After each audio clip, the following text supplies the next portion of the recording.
Oh, my goodness. What are they looking at? You have got to be absolutely kidding me. Well, you can't argue. He's going to be thrown out. Yeah, of the game of course now. he is. He's going to be ejected because you.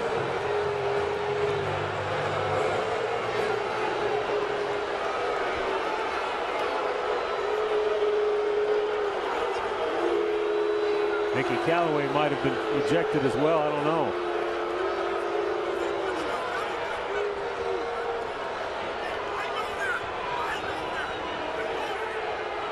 Terry Francona just wants to know how in the world you can make that call. Now, it's not Field and Culber's fault. He's just on the phone, but he wants explanation. He wants to know what they told him. What could they possibly have seen that everybody here didn't see, which was the gloves under the ball. The ball goes into the glove, and now Jim Reynolds is chirping at Mickey Callaway.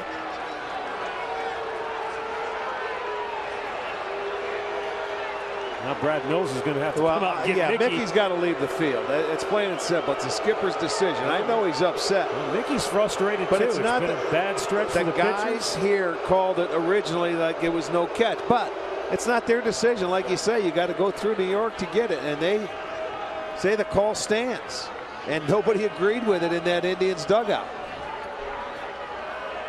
But I know Tito wants an explanation why. Because they showed it on the scoreboard, and you could see that Chisenhall got his glove under. At least they certainly felt that way.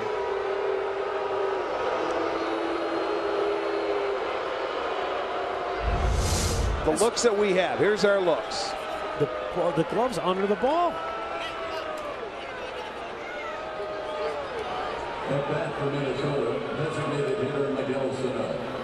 No way you can say that ball hit the ground. On that look alone, it clearly shows the glove is under the ball on the catch. No, that was a lot closer. Yeah, really close. I mean, boy, here comes. See, he just threw somebody else out. Jim Reynolds, the first base umpire, has just tossed somebody. I don't know who it was. It might be Corey Kluber. I can't tell. Who is that down there? It is Kluber.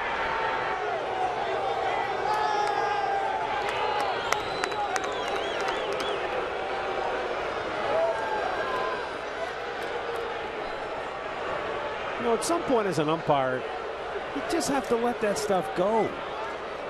I mean, guys are going to chirp. It's the nature of the game. They're going to hoot. They're going to express their opinion. You can't start throwing everybody out just because they don't like your call. And beating the teams ahead of them, teams they had to beat. Davis, strike 3 called. Don't know if it was the pitch or the swing. Davis not happy. Strikes out. That's 8 strikeouts now for Angels pitchers. Didn't look like a swing. You see the pitch and location, and Eric Cooper called it on the pitch. Somebody got thrown out.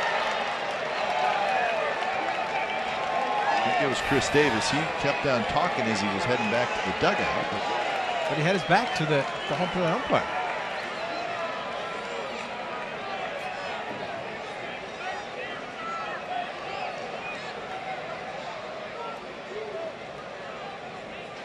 I think Bob Melvin said, what did he say? Yeah.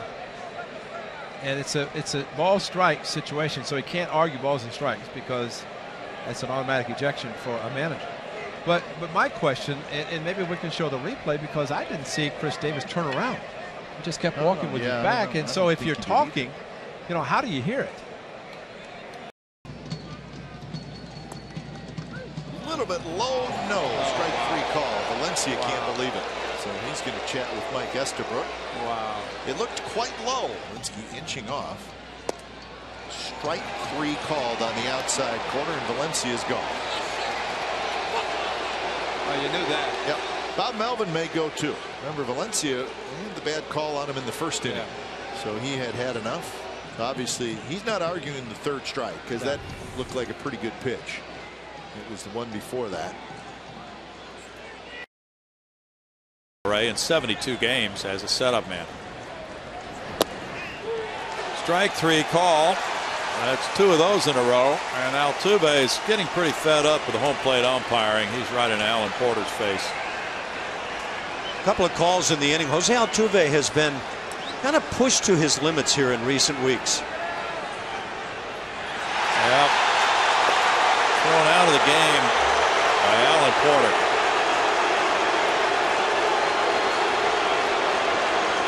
You just don't see this from the personality of Altuve, but I do feel like this is kind of an accumulation of frustration for Jose. Well, you're exactly right. In fact, we were talking day before yesterday, and he said the way things are going, I'm going to get thrown out of a game soon. Now, I think Jose has one of the great eyes in the game and realizes that ball's off the outside edge. But it's not just this one at bat or that one pitch. And Alan Porter doesn't know the whole story. Well, the call on Bregman as well was questionable. The plate. So the 1-2. Oh my, here we go. He's been ejected from the game. That was a terrible call by Barrett. Awful. Yeah, he's going to hear it from him now. He's heard enough. He gave him his opportunity the pitch before.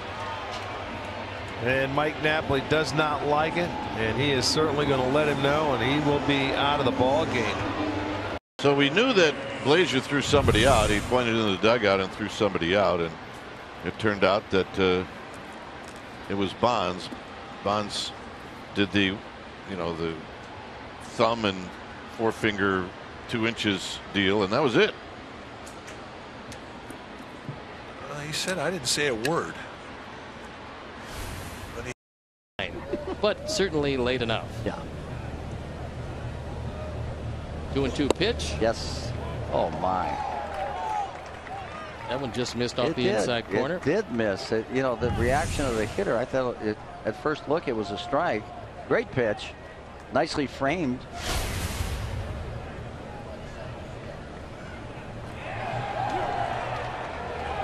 Uh-oh. And apparently Pat Hoberg is had enough early. Looks like Don Cooper letting him have an earful. The steely stare of Pat Hoberg.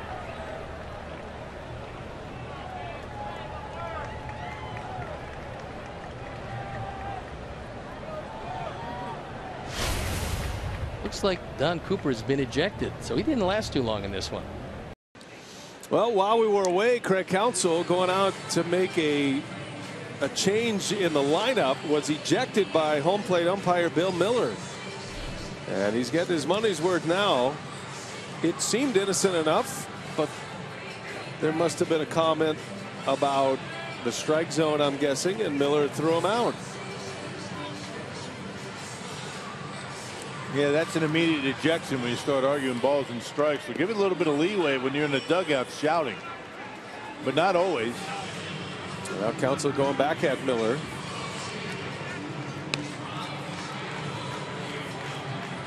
Now remember, last inning, Counsell was barking at the home plate umpire about the strike that was called to Craig Counsell. So this is what led to it. And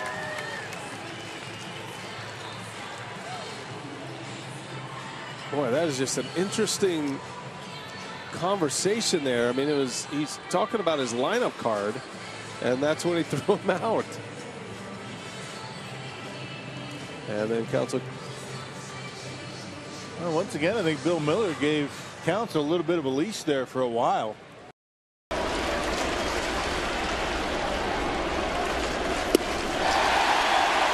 One out.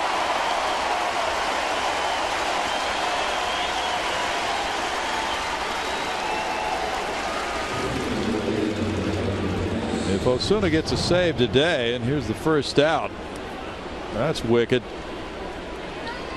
He kept the slider down. Marwin had a couple of words for him. Threw him out. That was a pretty healthy toss, Doug. Well, as you pointed out, those first 2 pitches made it tough for Marwin. Now A.J. Hinch coming out, talks with Doug Eddings about it.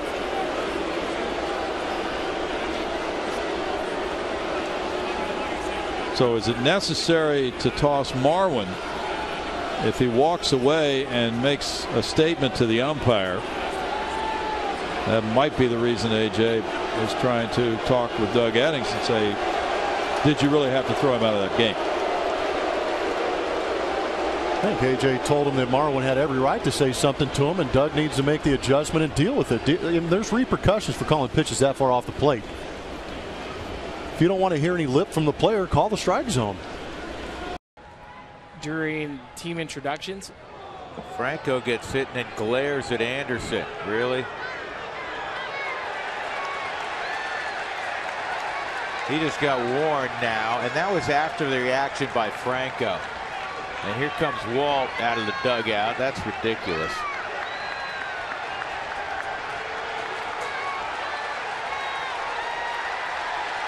Now Paulson getting into it with Franco, and both dugouts are going to empty. Here come the bullpens. Nolan's jarring with Franco. And Tyler Anderson's trying to talk to Franco, telling him, I wasn't barking at you. Anderson made an attempt to try to explain what happened.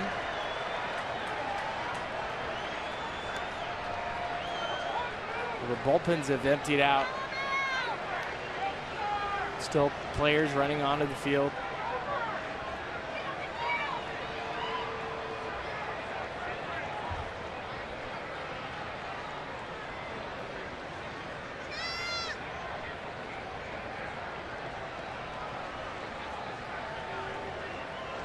See, what I really dislike about the ball's at the ankles and it cut. And there was about a 5-second or somewhere in there delay, and then all of a sudden Eric Cooper, because Franco's upset, decides that he's going to warn Tyler Anderson.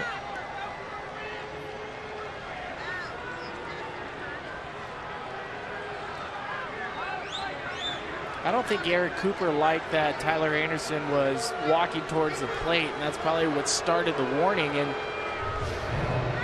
the reason why there's so much animosity for this pitch right here is Franco just hit a 3-run home run off of Anderson in the first inning.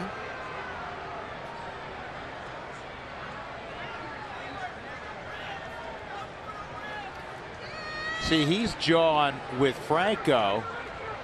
And then he sees that Cooper said that's a warning, and now he got into it with Cooper, and obviously Tony Walters wants to keep his starting pitcher in the ball game.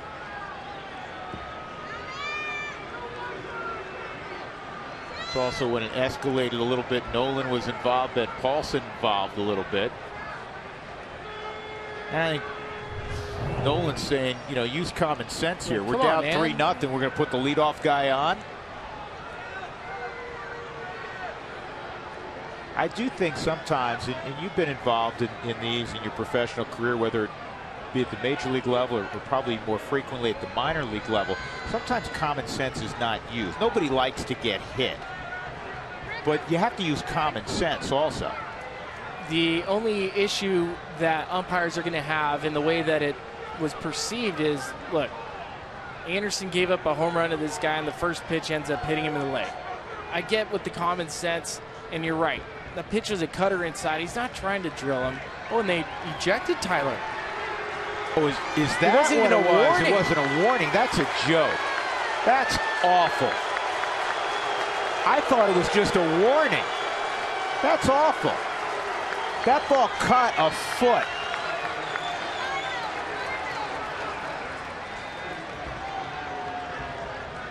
That ball cut a foot. It's the 4th inning of a 3-0 game. Eric Cooper has to be better than that. That's terrible. You have a club that still believes they're in a wild card chase. The kid is throwing 2 scoreless innings after. It's the 4th inning of a game that's still very competitive. He's going to hit the guy to put the leadoff guy on, and he's down 3-0 already.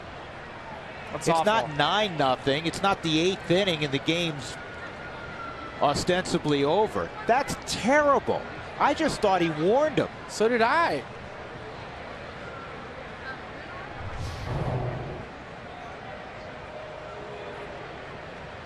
Where did he throw him out? Tyler Anderson reacted towards the Philadelphia Phillies dugout after Franco was hit.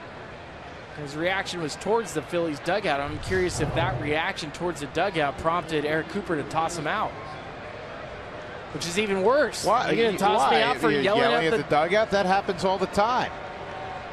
Guys jawing back and forth. You've now compromised the integrity of this game from a competitive standpoint. You've removed the starting pitcher in the 4th inning in a ball game that's 3-0 because a ball cut a foot.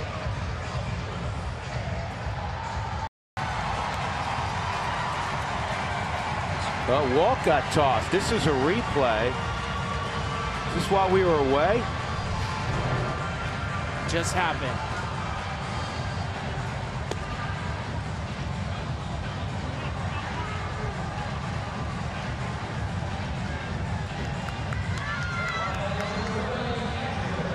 Tommy Runnels will take over.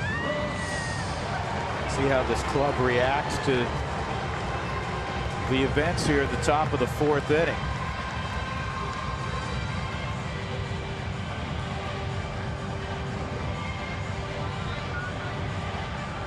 Put yourself in Maikel Franco's shoes. Be objective. What's your reaction? I think if I just hit a 3-run home run off a pitcher and the first pitch in hits me, my immediate reaction is, why are you trying to hit me? And then if I looked at the scoreboard and realized what the pitch was and it's a cutter in, as I'm walking to first, I probably go, hey, you're all right. I get it. 5-4 Indians, bottom of the 8th inning. What you didn't see is that Albert Pujols was ejected after being called out on strikes. Didn't like the call, thought the pitch was down and in. And, well, he let somebody know, and then he got wrong. Mike Scioscia came out and argued a little bit, but to no avail.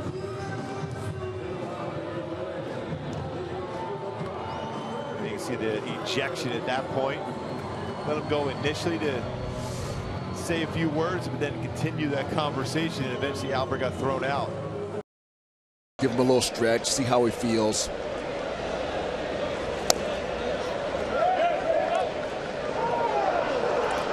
See if the team chiropractor is on call. Oh, yeah. I mean, you got to think how fast Hamilton was running. And he hits that triangle out there. And Don Mattingly's been tossed. Don Mattingly's been tossed.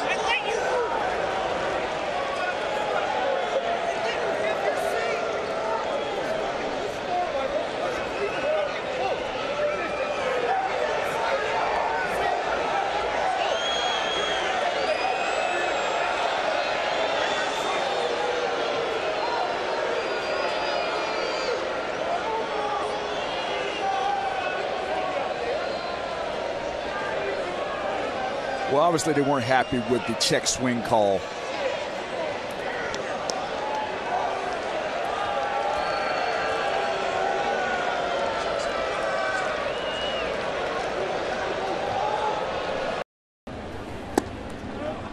And now Scott Barry having words with John Farrell.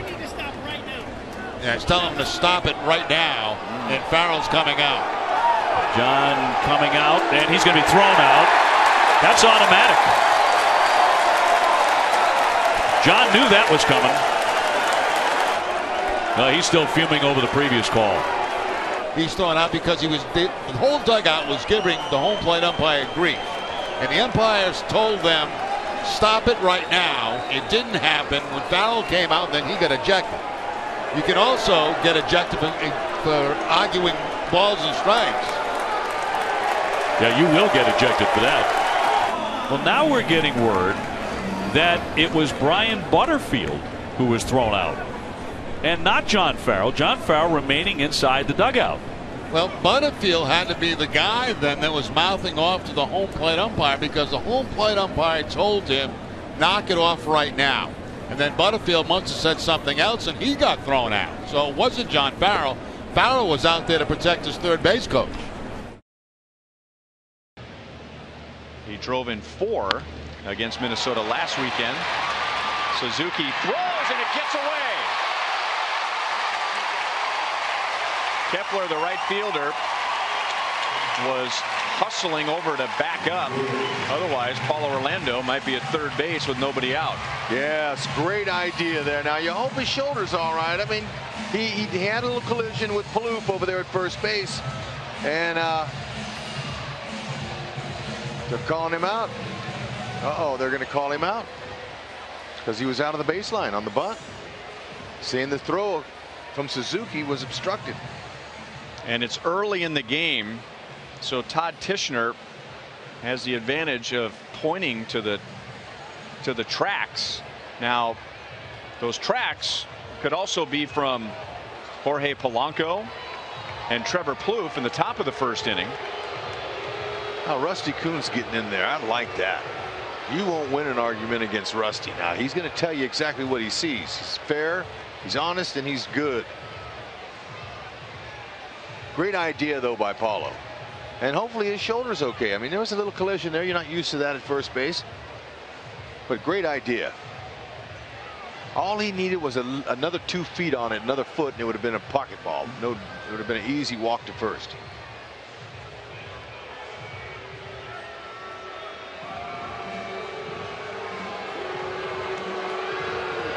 Now remember, the rule is it's not necessarily where the runner is. Todd Tishner, we think, just ejected Dale Swaim. The rule is the runner has to interfere. And he is interfering if he runs out of the base line. But just because you do not run in that lane doesn't mean you're automatically interfering. That's a bad throw. That's a bad call. Yeah, no question about it. Yeah, there was nothing wrong right there at all. Now you got to protect yourself as a runner, so I call that bumper up with that left elbow, that left arm.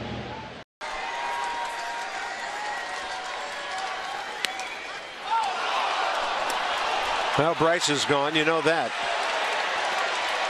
The helmet, the bat, and Mike Winters tossed him immediately. 1 out, bottom of the 10th. Chris Heisey, the only man the Nats have left on the bench. And that's exactly why that can't happen.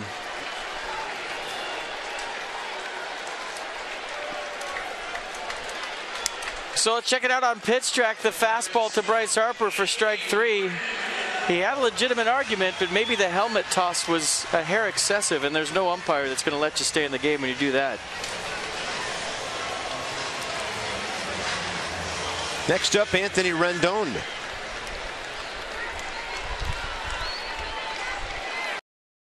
That sequence. 2 away now for Victor Martinez, who looks at a called strike 1, and he looks back and has some words from Mike Everett. He's been consistent. I mean, he's been calling these strikes.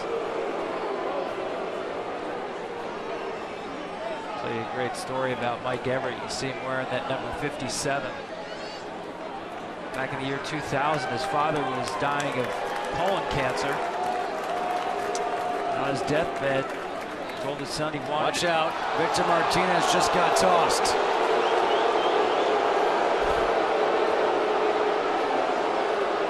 Yeah, he gave him his hearing, and that hearing went on too long. It was time to play baseball. It just went too far with the argument.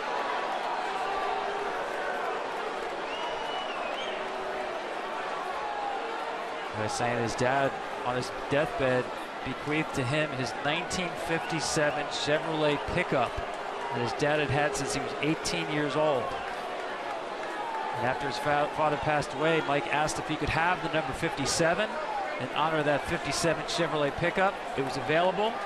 He's worn that number ever since, and before the first pitch of every game, he will tap that number with his left hand just to remember Dad. And I asked him how many miles the pickup truck had on it. He says, I really don't know because it's turned over several times. Oh, wow. So it's not just a pretty car he keeps in the garage.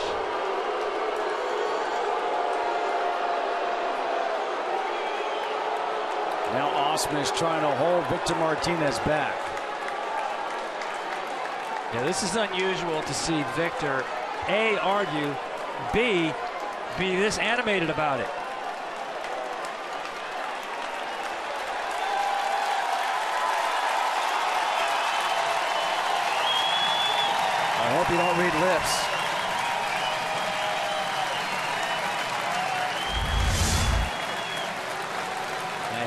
pitch withdrew the ire. And that's right at the knees. That's a 50-50 ball in my book. Can go either way, but based on other calls in this game, I'm not surprised that he called it a strike.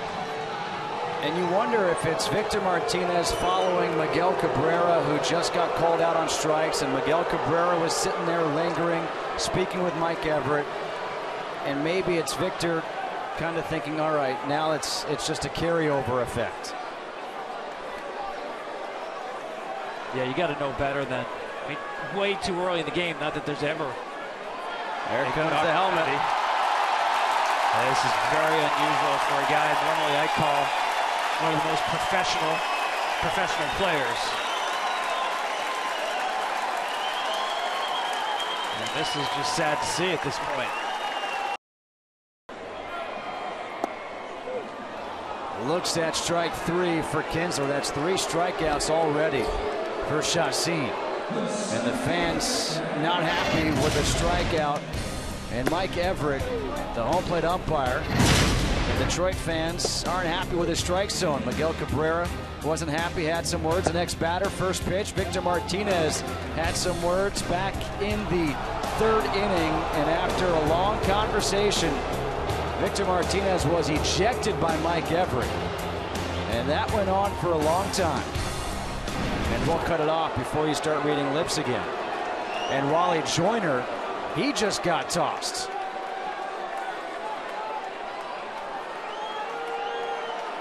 So Wally Joyner, the hitting coach, has just been ejected. And I think if I can read lips, the argument here is that he's being influenced by the catcher's receiving of the baseball.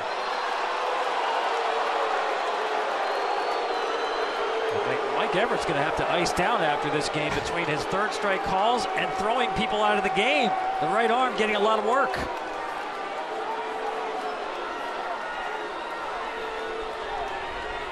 But I think he's been pretty consistent. He has had a bigger zone, but it's been that way all night. And give credit to Carlos Perez. As you saw in that package, he's been very quiet with his hands receiving the ball behind the plate. Well, let's take a look. And look at Fox Tracks. Where was it? It was low. Yeah, now that ball I saw, to me, down because that time Perez pulled the ball back up. Wasn't as quiet with the hands. Now, Everett can't really see that on the ball that far down. That's why a lot of catchers on the ball that's down want to reach out a little bit to give a visual to the umpire.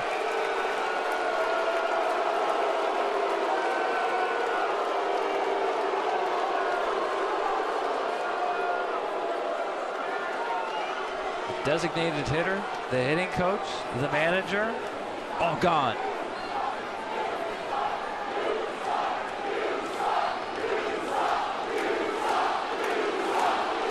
So Joyner, Ausmus, Victor Martinez, all gone. Gene Lamont will take over as the manager and expects Mike Everett to hear from these fans the rest of tonight.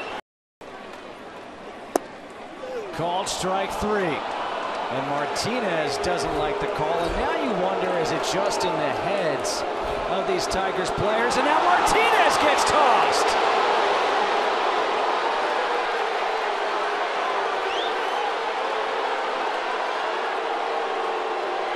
Here comes Gene Lamont. Here comes Justin Upton trying to get Martinez away.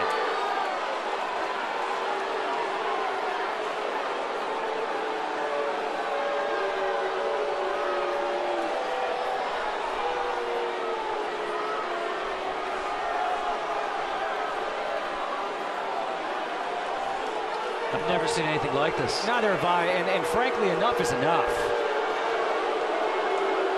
On both parties.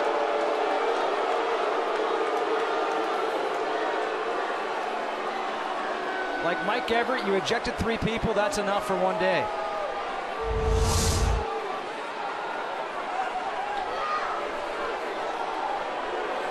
Now, I'm sorry, he's been calling this pitch a strike. Is it at the hollow of the knee? It's right there. It's a borderline pitch. Every 50-50 pitch tonight has been called a strike. Why are you still surprised that it's being called a strike? I agree with you. Why are you still surprised? I think part of it is every time a strike goes against you, they're thinking it's just piling on. But at the same time, I don't think Mike Everett should be ejecting another player at this point. Well, we don't know what J.D. Martinez said. You know, there's certain magic words in this game. When you make your objection personal, if you say something about the umpire rather than about the pitch, you're going to get thrown out, whether you're the first one of the game or the fourth one of the game.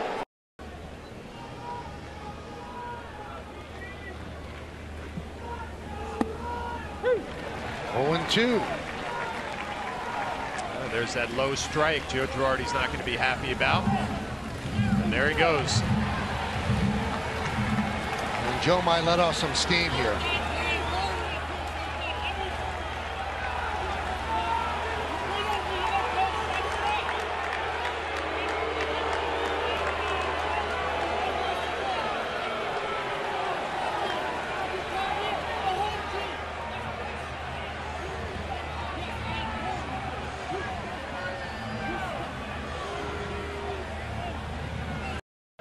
Did a nice job. And he catches one right in the ribs and caught. Why is he throwing him out? Titchener, home plate umpire. He threw him out right away too. Discussion right now at first base between the first base umpire and Perry Hill. Mark Rippinger and Hill are nose to nose about what, I'm not sure. Don Mattingly is going out to find out. I don't know that Hill's been ejected, has he? I guess he has. He's walking off the field. Word and you're out, and he pitched him out of the ball game. Jeff Kellogg is the crew chief. The veteran is umpiring at first, and he intervened and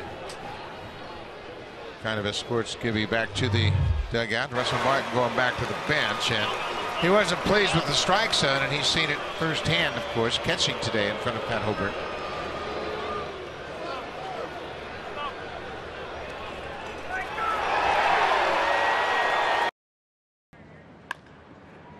Slaps one to third.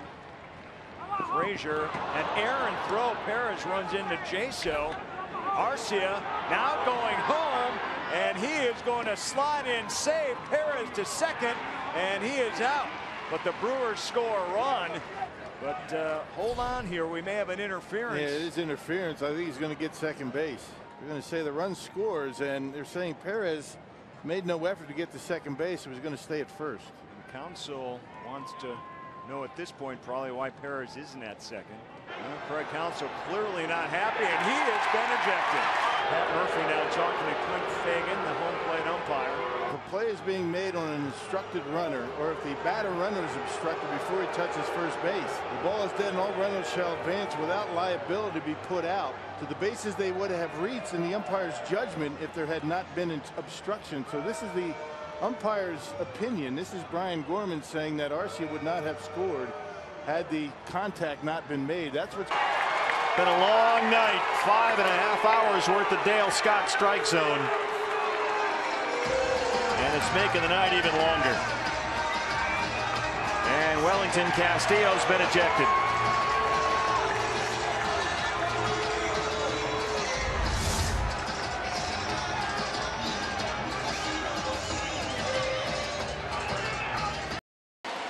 Wainwright deals, and a strike called on the outside corner. And Wainwright survives, and the Brewers have just had an ejection of Perez. I can't imagine why he would have gotten thrown out at that point. Maybe that was it. Maybe a little flip of the hand is why he got thrown out. I mean, Carlos Torres, the umpire, gave him a little bit of leash. He missed the call. And the Brewers need a new catcher, and they need a new first baseman. 2 out of 2 out for Polanco, and he's called out on strikes. Very borderline strike 3. 6-0 Cincinnati as we begin the 4th, and Pat Hobert has to change his lineup card. He has crossed off the name of Gregory Polanco. There you see the location of that pitch just barely nicking the strike zone. You can see the edge of our strike zone light up. That means the computer would have called it a strike. Wow, must have said the magic words. Martin hits it high and deep to right. It's got a chance. Get up, ball. Fair ball. And Carnacion's headed for third. Russell will stop at second. He might contend that it was a foul ball. And it was difficult to tell. Yeah, just we get blocked out of the bottom part of that fence by the seats. Now they call it a foul ball. John Gibbons has been ejected from this ball game, his 7th ejection. Now, Aroldis Chapman was getting loose when the inning started. Joe West is upset because I think he was telling Joe was telling a couple of his infielders to go out and talk to Kyle, and I think Joe West was saying, no, you can't do that.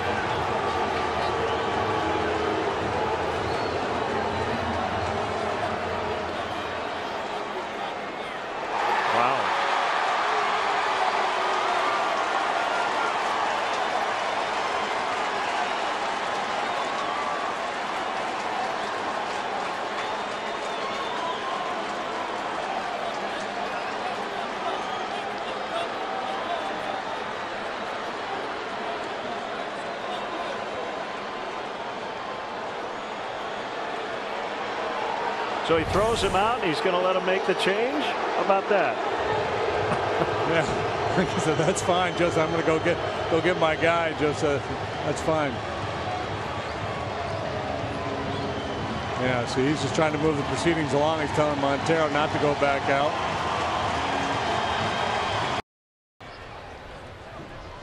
Ryan Howard.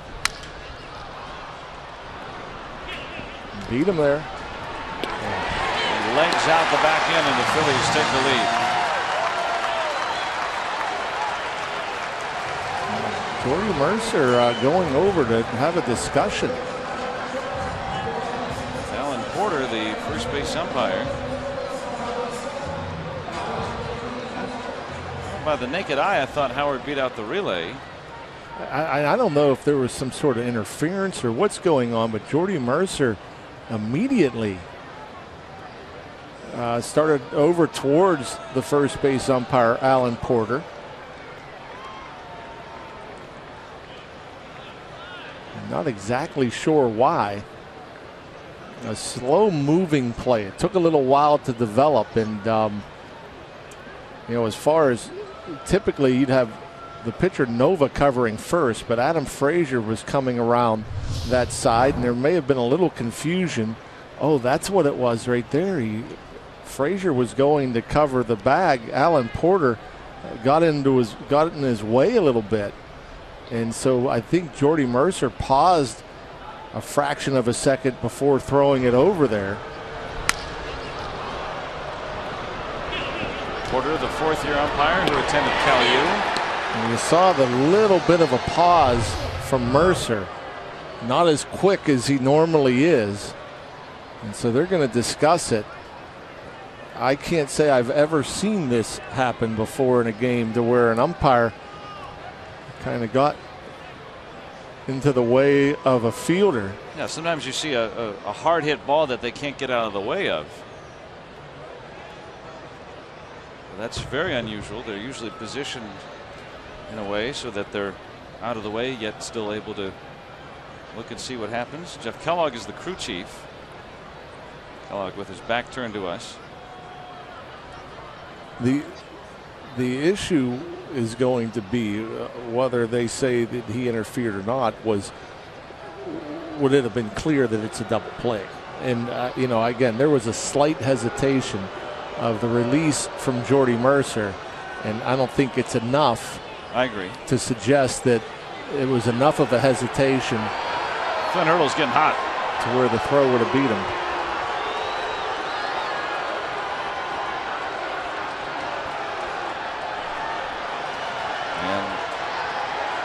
Alan Porter's getting a near full from Clint Hurdle, and he's been ejected.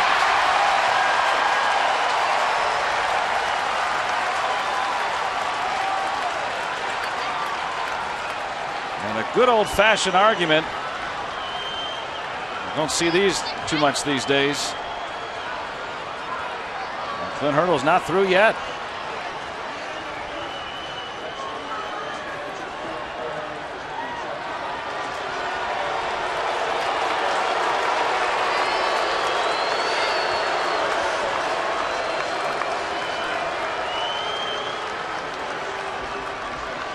So Clint Hurdle has been ejected by Alan Porter. And he missed. And so now, Jeff, the Marlins don't have anybody warm. And the Braves have got Peterson. Don Mattingly wants to know where that pitch is. Yeah, it's a ball. They made a good call on that. And somebody just got tossed. I'm not sure who. It might have been Tim Wallach.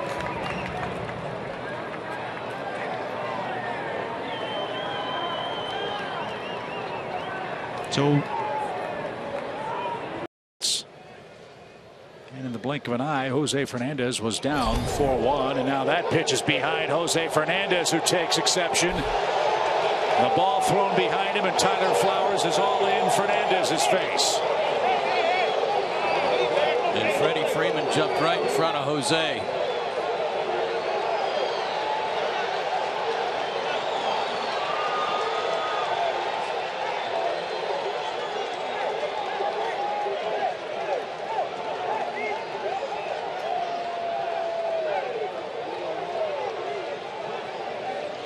And Pete Gordon is the guy holding Fernandez back? Huh. And Markakis right there, of course, he's the guy that got hit.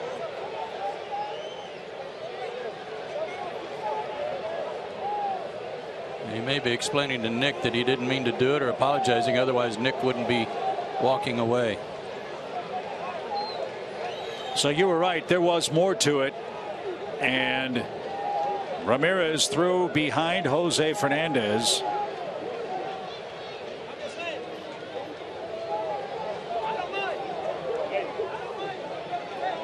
And that's what he's complaining about, that he threw one up around his head.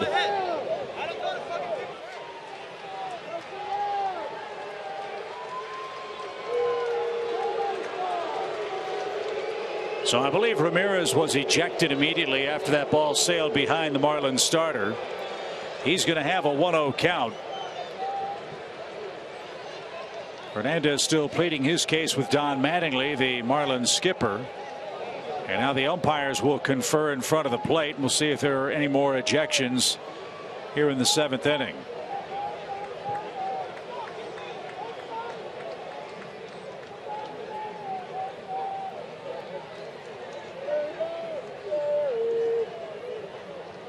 This is not the first time that a Braves catcher has had an at-length conversation with Jose Fernandez regarding a controversial play in this head-to-head series. No. Brian McCann tried to teach the young Fernandez a thing or two about running the bases after a homer. So the Braves will need a new pitcher.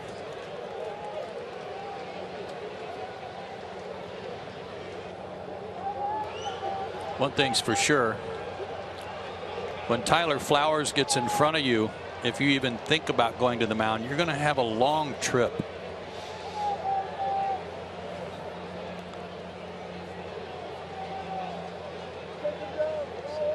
So you know what Brian Schnitker is saying. You're going to throw my guy out, but Fernandez smoked Nick Markakis, and he's allowed to continue in the game. At least he is to this point.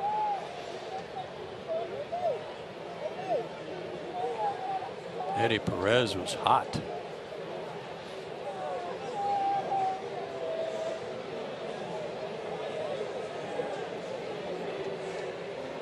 And Brian Schnitker continues to plead his case with Marvin Hudson, but I don't know that he's going to get anywhere. Here's the pitch from Ramirez. And you know what? Jose Fernandez knew it was coming, or he wouldn't have been squaring around to show bunt. He was going to try to figure out a way to get out of whatever was coming his way. Tyler stopping that from getting anywhere.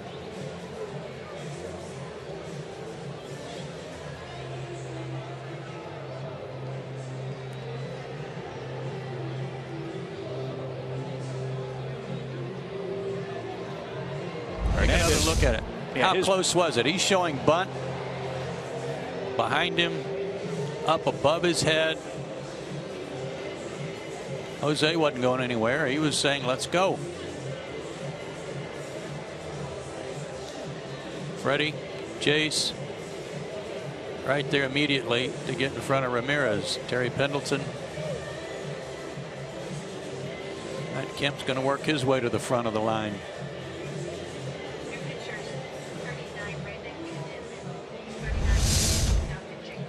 Brandon Kniff is going to come on and pitch.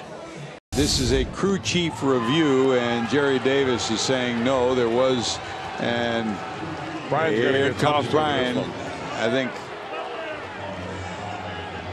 he'll make his argument, but he's saying he touched him. He actually did touch him.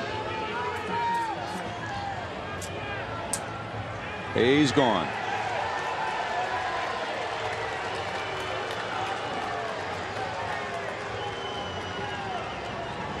So Brian makes the argument, the decision back in New York.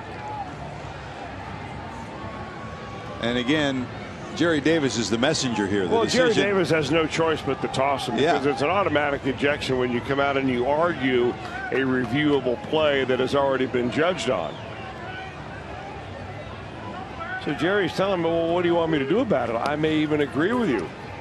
In fact, we'll go to Oktoberfest tomorrow in between games. Talk about it a little bit. So Brian Price has been ejected for the 9th time in his career. He will exit. The bases will remain loaded. There is only one out. And Jim Riggleman will take the manager's seat here in the 10th inning.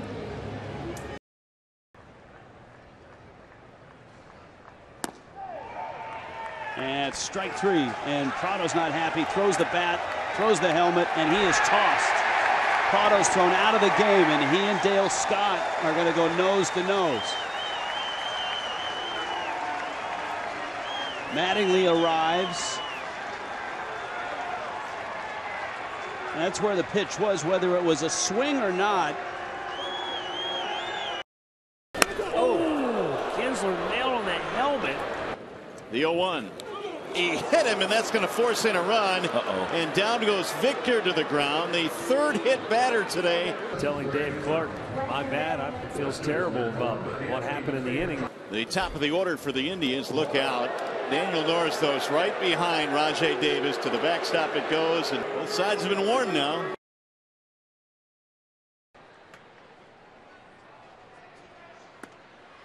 Called strike 3. Another big fan for Ryan Blakeney, and he tosses Peterson. Now keep in mind, Dave Roberts has got a big bench, but he's already run through some outfielders with several substitutions. Ryan Blakeney hearing it from both sides now.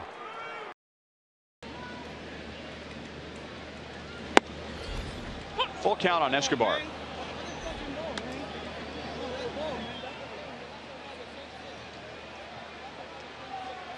Whoa, Esky, haven't seen him like that. Uh-oh. Don't touch him.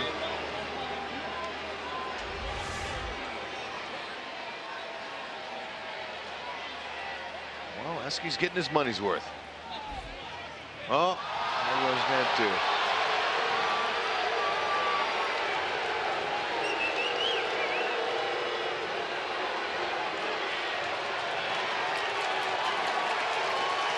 Well, Alcides Escobar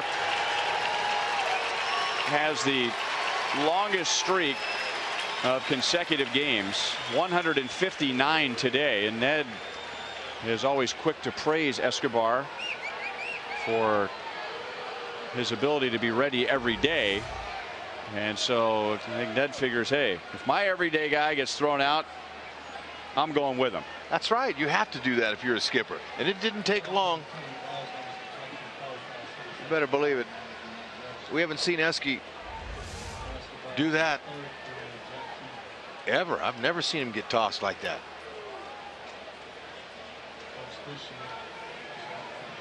You know, in his previous at bat, he was barking a little bit, and you could see all those pitches to him were off the grid and away. And Eske's done such a great job of using plate discipline, not swinging at those. And you know, you gotta respect Toby Basner. I mean, he listened to Escobar for a long time. He let Eske speak his mind, and then after a while, you know, that's non-negotiable. You can't argue balls and strikes like that, or you will be tossed. So Mondesi, without warning, has to grab a bat and dig in with the count 3 balls, 2 strikes. I would think the only thing you could rule it is a boundary play. Wow. How about that? You know, Jeff Bannister is going to ask for an explanation. Oh boy, it's been a tough night already for Banny, and he may not be long for this one, depending on how this conversation goes.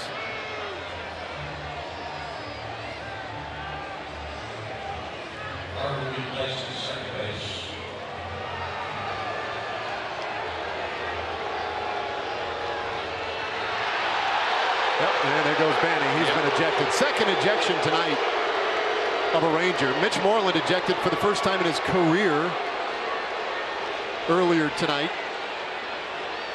And now Bannister has been thumbed by Joe West.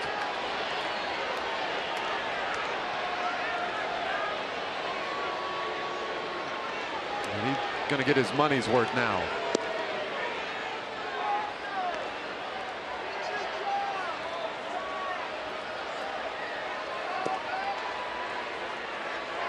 And you can see when the conversation was about to begin that Joe West was prepared to have none of it.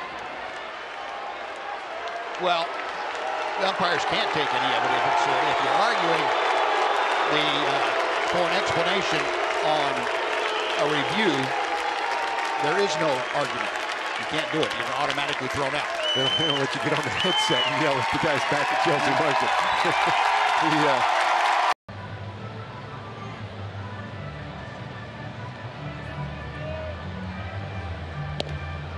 Well, you can see what happened at the end of that 4th inning. Moreland didn't like that call. Whoa! And Kerwin Danley had a very short fuse.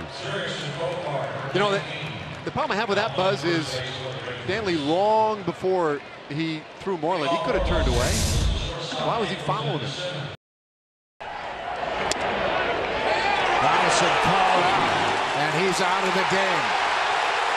Donaldson's been ejected, and Eddie Encarnacion making sure it doesn't turn into something worse. Like a suspension, something like that. There's not enough games left.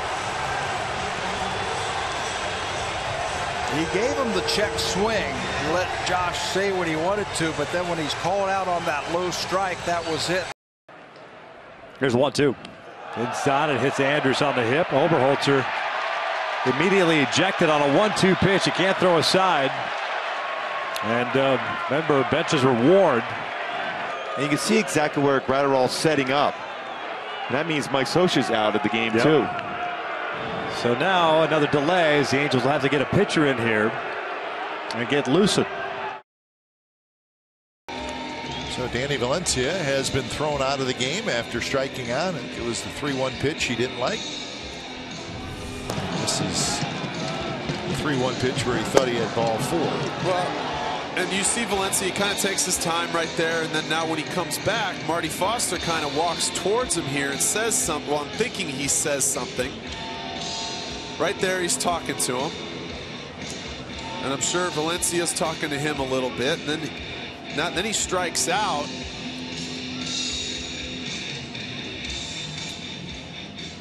Well, here's my question. Why does Marty Foster walk out in front of home plate? Why not just stay behind home plate where you are the whole game? Well, and that's what my next point was going to be, is that's the times where the umpires sometimes entice the guys. No question.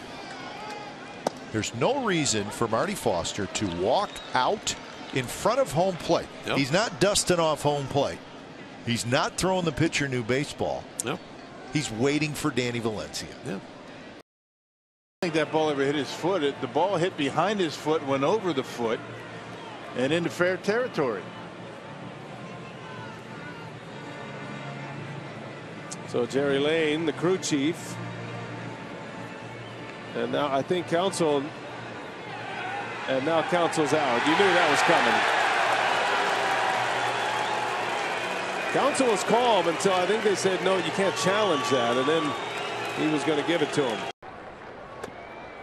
Called strike 3 by Marquez. We were throwing the replay and we were watching that. Walcott tossed. While we were away, Alfonso Marquez threw out Nolan Arenado. Nolan was not tossed initially. Walt Weiss was. Watch Nolan. He's out on the field. He must have said something, and from 45, 60 feet away, he then threw out Nolan. And Stu Kohler was walking across the diamond to go to the dugout, trying to prevent Nolan from getting close to Marquez. Tommy Runnels came out. High strike, and Markakis can't believe it. Runners go. Pitch popped up into left field. That's going to be playable. And boy, that's a different inning. Brian Snitker came out and tried to protect the rest of his bench, and then he was thrown out. A couple of coaches and players did their best to keep Matt Kemp away from the umpires, but Matt got his money's worth once he got out on the field. And Malik Smith will now check in and play left field for Matt Kemp.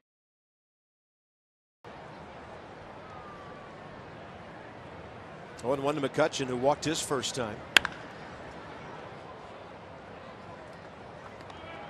Well, I think that would be an impressive stat if it was 3 different general managers. But Mike Rizzo has been here the whole time. He's been the one constant that's kept this ship afloat, moving in the right direction, making great moves with the help of the learners and the ownership group. I mean, that's been the constant.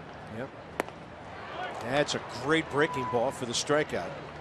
All right, 2 outs, base is empty. Here comes Gung, who just put Bryce Harper out of this game.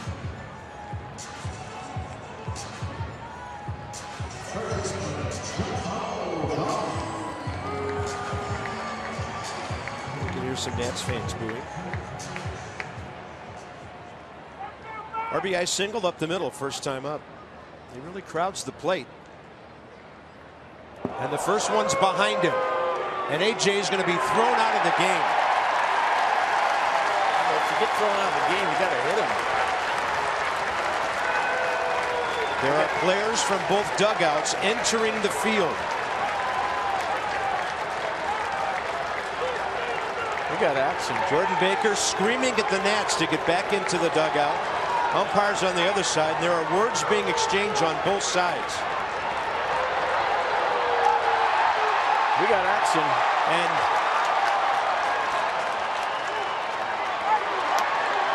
we got some action going down the third baseline here.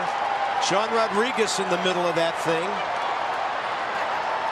He's usually the one that kind of leads the scrappiness around here. Now the bullpens arrive on the scene. So with these expanded rosters, you have about 75 to 80 players within about a 20-foot square area. So you think I overreacted on that fake tag? No. And A.J. Cole just got the respect of his teammates, I'll tell you that. Although Jason Worth is losing his mind. Yeah. You could see it coming.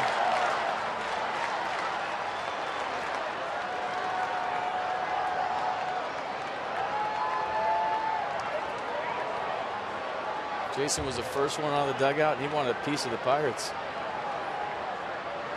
You just don't do what Gung did. You don't. I mean, there's not too many things you can do worse on a field than fake a tag and get somebody hurt. You don't do it. And we're not done yet. Dusty still wants a piece of somebody. I think Dusty's thinking right now, hey, we can't get anybody hurt. And I credit the umpires with so much personnel on the field. But they're still milling around. If you're taking charge of this game, you spread these guys out. I mean, there's still something can still happen. Now they're starting to break it up. Yeah, well, they're trying to. I think it's 4 guys against 70 here. And nothing major happening, but As soon as I saw Jose Lobaton setting up down in, I said, we're on. This is going to happen. There you go. Now it'll get thrown out.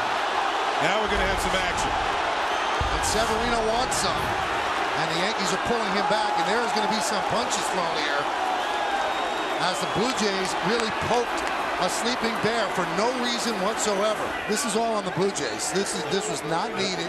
You see Bautista, he's not afraid to express his opinions. The two catchers are trying to keep Sanchez back away from Russell Martin, who's trying to work his way around the pack. Larry Rothschild is getting heated now. He gets thrown out. Yankees aren't going to have any coaches left. See, that's somebody. Here comes Tony Pena. And this is just the second inning. Eugenie with a 1-2 delivery on the way, and that's there.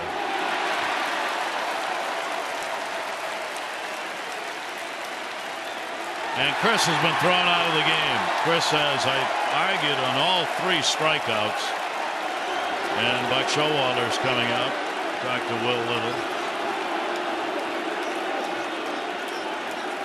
Well, Chris Davis typically does not say much to umpires. He's been too happy with this ball game. Again, though, that's a strike. Well, yeah, on our pitch tracker shows it as being a strike all over the plate. Showalter's been thrown out.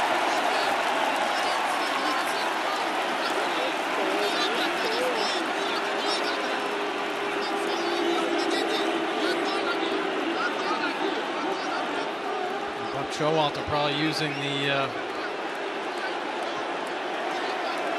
side of, hey, listen, Chris Davis never argues with umpires. Chris Davis hasn't been thrown out of a baseball game since he's been an Oriole. I don't think he has anyway. Buck Showalter saying, my guy didn't mess up. It must have been you. Well, he gave him the heave-ho as well. Trying to gain an edge. The vital 3-game set. Emotions obviously high. Have no place to stretch. That one came inside, and they're asking if he swung.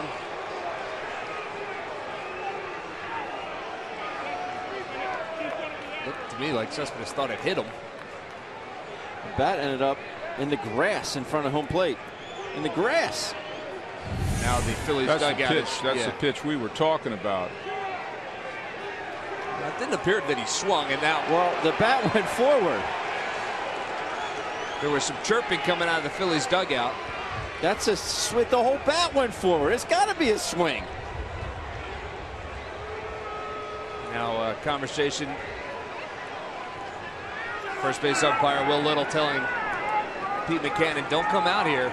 And he tossed him out of the game because Pete did come out there. So Pete Mackanin has been ejected from this ball game. Does he know he was ejected? I'm not sure. He sure isn't. Screaming too much about it. Maybe, yeah. Well, let's see. Yeah, he's going to pass off the lineup card to Larry Boa. So he'll head underneath after being ejected from the ball game. Cespedes. And he got the corner to strike him out. And Cespedes is ejected. Boy, that's a real quick hook. Cespedes didn't like the 0-2 call. Had a few words, maybe even just one word for Will Little, and gets run out of the game. The Mets do get a run to ensure the lead. They are 3 outs away.